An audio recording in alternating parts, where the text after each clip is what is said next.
नमस्कार, मैं आपके साथ रंजना रावत और आप देख रहे हैं हर तस्वीर में कहानी है। बुलेटिन से पहले एक बड़ी खबर आपको बता दें। कश्मीर के कुलगाम से ये बड़ी खबर, मारा गया लश्कर आतंकी गुलजार का अहमद रेशी। राजा और योगेंद्र ऋषिदेव की हत्या में शामिल था रेशी। तो ये बड़ी खबर आपको बता रहे हैं। कश्मीर के कुलगाम से ये बड़ी खबर, मारा गया लश्कर आतंकी गुलजार अहमद रेशी। आपको बता दें कि राजा ऋषिदेव और योगेंद्र ऋषिदेव की हत्या में शामिल था। अररिया निवासी राजा और योगेंद्र ऋषिदेव की हत्या की थी। 17 तारीख को अनंतनाग के वानपो में हुई थी हत्या। तो ये बड़ी खबर आपको कश्मीर के कुलगाम से बता रहे हैं। सुरक्षा बलों ने आतंकी गुलजार रेशी को मार गिराया है। लश्कर ए तैयबा का कुलगाम जिला प्रमुख था रेशी।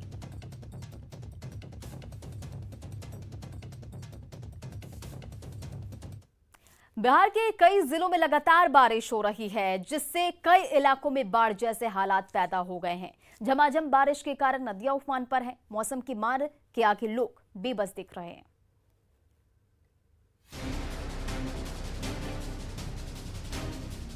दरभंगा में भी बारिश हो रही है, जिसके कारण कई इलाका जलमग्न हो गया है। खेतों में पानी जम गया है, जिसके कारण फसलों को भी काफी नुकसान पहुंचा है। वहीं कई सड़कें पानी में डूब चुकी हैं। मौसम विभाग के मुताबिक शुक्रवार को मौसम साफ हो सकता है। बिहार के विभिन्न जिलों की तरह दरभंगा में भी बारिश का असर देखा जा रहा है। यहाँ का मौसम बदला बदला सा है। अभी भी हम जहाँ खड़े हैं, बारिश की फुहारें लगातार यहाँ पर आ रही हैं और मौसम विभाग के जो वैज्ञानिक हैं, उनका कहना है कि बंगाल की खाड़ी से मैदानी भागों तक बने कम दबाव के क्षेत्र के कारण उत्तर मध्य बिहार के कई जिले जो है वो वहां पर लगातार बारिश हो रही है। वहीं अररिया की जोगबनी समेत सीमाई इलाकों में बाढ़ जैसे हालात पैदा हो गए हैं। नेपाल के विराटनगर से लेकर बिहार के जोगबनी तक का इलाका जलमग्न हो गया है। नेपाल में बहने वाली नदियां कोसी, महाकाली सहित अन्य दूसरी पहाड़ी नदियों के जलस्तर में अचानक तेजी आ जाने से उफान पर है। कोसी नदी में बढ़े जलस्तर के कारण वीरपुर के कोसी बराज के 42 फाटक खोल दिया गया है, जहां से 2 लाख क्यूसेक से अधिक पानी का डिस्चार्ज हो रहा है। 9 नंबर, 10 नंबर टिकुलिया बस्ती और 9 नंबर वार्ड बहुत ज़्यादा प्रभावित है। पूरे लोग जो है कहता है वहाँ से रेस्क्यू कर करके स्टेशन लाया गया है और स्टेशन के जो निचली भाग है सब में पानी जलमग्न है। अचानक जोगबनी शहर और घरों में पानी के प्रवेश कर जाने से आम जनजीवन प्रभावित हुआ है। लोग ऊंचे स्थानों पर या सुरक्षित जगहों की ओर अपने सामानों के साथ पलायन करने लगे हैं। जोगबनी का टिकुलिया बस्ती, पटेल नगर सहित मुख्य सड़कों पर पानी का तेज बहाव हो रहा है। 2017 में जोगबनी शहर में आई बाढ़ ने भारी तबाही मचाई थी, जिसके कारण सीमावर्ती इलाके के लोग डरे सहमे हैं।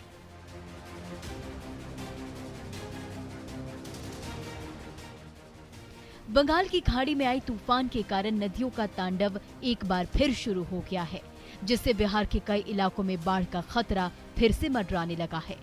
न्यूज़ 18 के लिए दरभंगा से विपिन और अररिया से सतीश की रिपोर्ट। इधर गुमला में जंगली हाथियों ने एक बार फिर लोगों को डराया है। जंगली हाथियों ने खेत में लगी फसलों को रौंद दिया। इलाके में हाथियों के कारण लोगों का जीना दुभर हो गया है।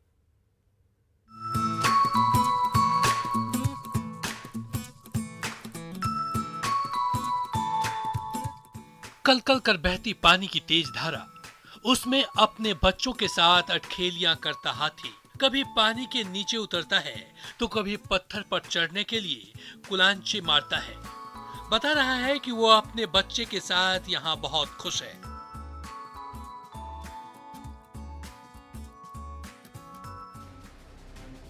वहीं दूसरी ओर इलाके के किसान दुखी हैं, क्योंकि उनकी फसलें पूरी तरह तबाह हो चुकी है। जंगली हाथियों ने उनकी फसलों को रौंद दिया है।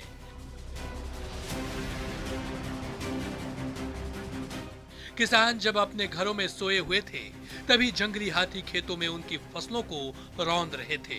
देखते ही देखते उनकी साल भर की कमाई मिट्टी में मिल गई।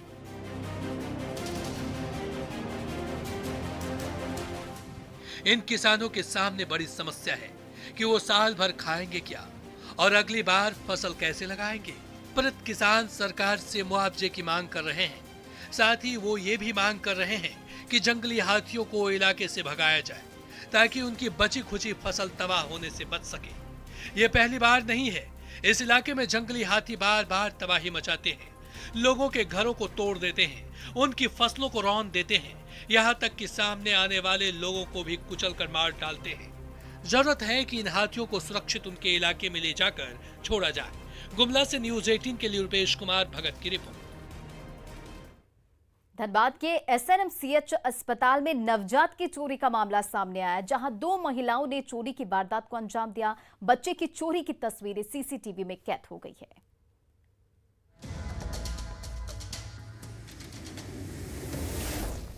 पीली साड़ी में सधे हुए कदमों से धीरे धीरे आगे बढ़ रही ये महिला कोई और नहीं बल्कि एक बच्चा चोर है।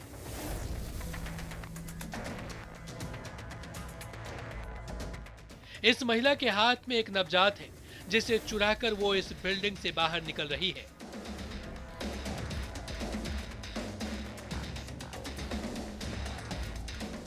बच्चा चोरी की ये तस्वीर एसएनएमसीएच की है, जिसके सीसीटीवी कैमरे में बच्चा चोरी की तस्वीरें कैद हो गई है।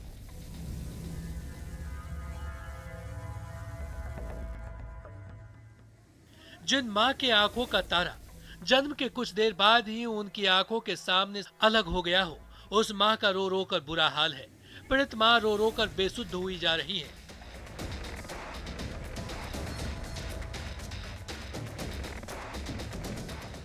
इस घटना ने अस्पताल की सुरक्षा व्यवस्था पर गंभीर सवाल खड़े कर दिए हैं। सवाल उठता है कि आखिर अस्पताल के सुरक्षाकर्मी और स्टाफ क्या करते हैं?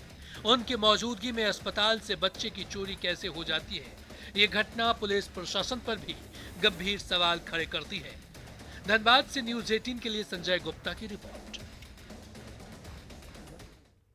झारखंड के सबसे बड़े सरकारी अस्पताल रिम्स में बेहतर इलाज के साथ साथ बेहतर व्यवस्था के बड़े बड़े दावे किए जाते हैं। सुविधाओं को दुरुस्त करने के नाम पर करोड़ों रुपए खर्च किए जाते हैं, लेकिन रिम्स में व्यवस्थाओं की हकीकत देखकर आप भी हैरान रह जाएंगे।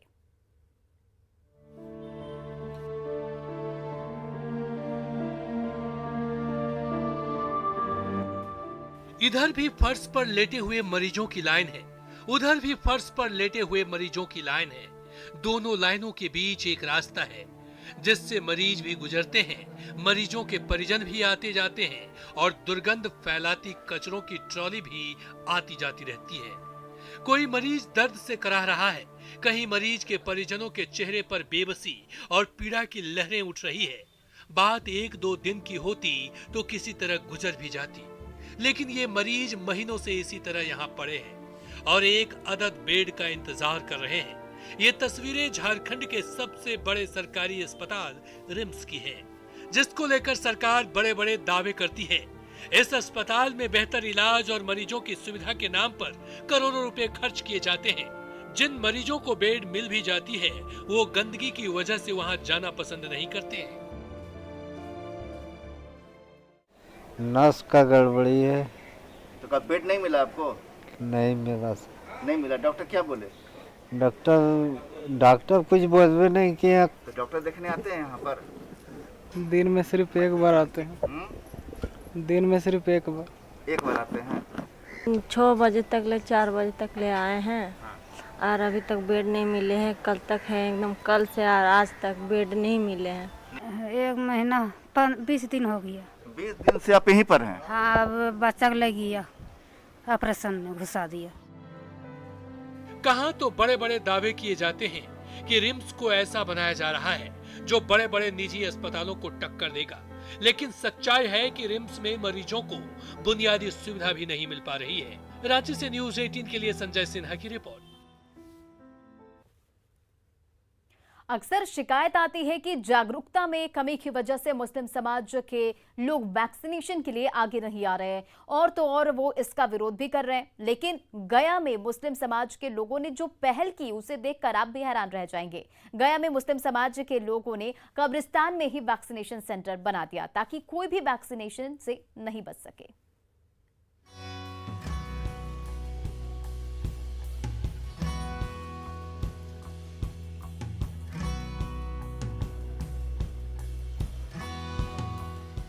एक भव्य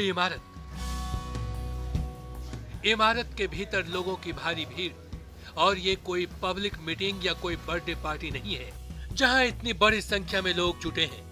लोगों को धड़ाधड़ टीके लगाते देख इन टीका कर्मियों को देखकर आप समझ गए होंगे कि ये वैक्सीनेशन सेंटर है। लेकिन ये कोई आम वैक्सीनेशन सेंटर नहीं है, बल्कि ये बेहद खास वैक्सीनेशन सेंटर है, क्योंकि इस वैक्सीनेशन सेंटर को बनाया गया है एक कब्रिस्तान के भीतर। ये उन लोगों को संदेश देने की कोशिश है जो कोरोना वैक्सीन लेने से परहेज करते रहे हैं या कभी कभी इसका विरोध भी करते रहे हैं। संदेश साफ है कि अगर आप कोरोना वैक्सीन नहीं लगाएंगे तो आप न सिर्फ खुद को बल्कि दूसरों के जीवन को भी संकट में डाल रहे हैं। अक्सर शिकायत आती है कि जागरूकता में कमी की वजह से मुस्लिम समाज के लोग वैक्सीनेशन के लिए आगे नहीं आ रहे हैं, लेकिन कब्रिस्तान में वैक्सीनेशन सेंटर खोलने की इस पहल को देखकर आप भी हैरान रह जाएंगे। नहीं, कब्रिस्तान से क्यों नहीं यार, एक दिन तो कब्रिस्तान ही में इंसान को आना है। इसको हम लोग जीवन बचाने के लिए इसको सुविधा किया जा रहा है, मरने के बाद तो फिर यहाँ नहीं है भाई। ये न्यू करीमगंज के कब्रिस्तान गेट पे है और क्योंकि मैं थोड़ा पहले ले लिया हूँ 84 दिन से पहले, क्योंकि मुझे बाहर जाना है। जब से भारत सरकार का ऐलान हुआ है तब से ये लगाया जा रहा है, रोज़ाना लगता है। और जो मुसलमान इससे परेशान थे कि नहीं इससे नुकसान होगा, लोग मर जाएंगे, ये बिल्कुल गलत है। कब्रिस्तान में बने इस खास वैक्सीनेशन सेंटर को लेकर लोगों में जबरदस्त उत्साह है। बड़ी संख्या में लोग वैक्सीन के लिए यहाँ आ रहे हैं। अब तक यहाँ 15,000 से भी ज्यादा लोग वैक्सीन ले चुके हैं। कई लोग तो वैक्सीन की दूसरी डोज भी यहाँ से ले चुके हैं। लोगों का ये प्रयास कोरोना के विरुद्ध बड़ा अभियान है और लोगों को विश्वास है कि कोरोना जरूर हारेगा। गया से न्यूज़ 18 के लिए एलन लिली की रिपोर्ट। बोधि वृक्ष का छोटा पौधा पटना लाया गया। बिहार विधानसभा भवन के शताब्दी समारोह में राष्ट्रपति रामनाथ कोविंद पवित्र पौधे का पौधारोपण करेंगे, जिसके लिए तैयारियों शुरू कर दी गई है।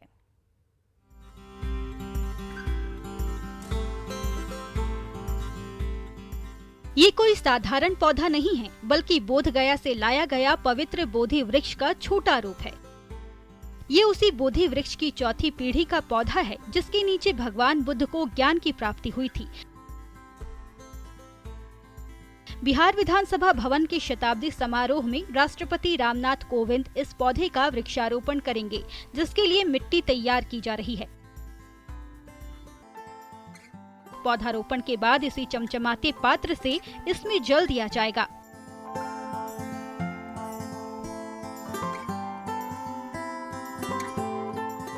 बोधगया का ये वही आसन है जिस पर ध्यानस्थ होकर पीपल के पेड़ के नीचे गौतम बुद्ध ने यहाँ 3 दिन और 3 रात तक साधना की थी, जिसके बाद वैशाख पूर्णिमा के दिन सुजाता नाम की एक महिला के हाथ से मिले खीर खाकर उन्हें ज्ञान की प्राप्ति हुई थी। बुद्ध को ज्ञान प्राप्ति के चलते पीपल का वृक्ष बोधि वृक्ष के नाम से जाना जाने लगा। आज आप जिस विशाल पेड़ को देख रहे हैं, ये उसी बोधि वृक्ष की चौथी पीढ़ी का अंश है। बोधि वृक्ष के बारे में कहते हैं कि पहले पेड़ को सम्राट अशोक की पत्नी तृष्यरक्षिता ने कटवा दिया, जिसके बाद इसकी जड़ों से दूसरा पेड़ उगाया जो करीब 800 सालों तक रहा। उस वृक्ष को बंगाल के राजा शशांक ने कटवा दिया, जड़ों में आग भी लगवा दी, लेकिन जड़ों से तीसरा पेड़ भी निकल आया जो 1250 साल तक रहा। 1876 में तेज आंधी के चलते तीसरा बोधि वृक्ष जड़ सहित उखड़ गया, जिसके बाद 1880 में श्रीलंका में अशोक की बेटी के लगाए गए वृक्ष की टहनियां अंग्रेजों ने मंगाई। श्रीलंका के अनुराधापुरम के उसी बोधि वृक्ष की चौथी पीढ़ी बोधगया में मौजूद है। और अब राष्ट्रपति रामनाथ कोविंद विधानसभा परिसर में जिस बोधि वृक्ष के पौधे लगाने वाले हैं, उसी चौथी पीढ़ी के पेड़ की जड़ों से लाया गया है। पटना से न्यूज़ 18 के लिए शैलेंद्र की रिपोर्ट। और फिलहाल इस बुलेटिन में इतना ही। बने रहें आप न्यूज़ 18 बिहार झारखंड के साथ।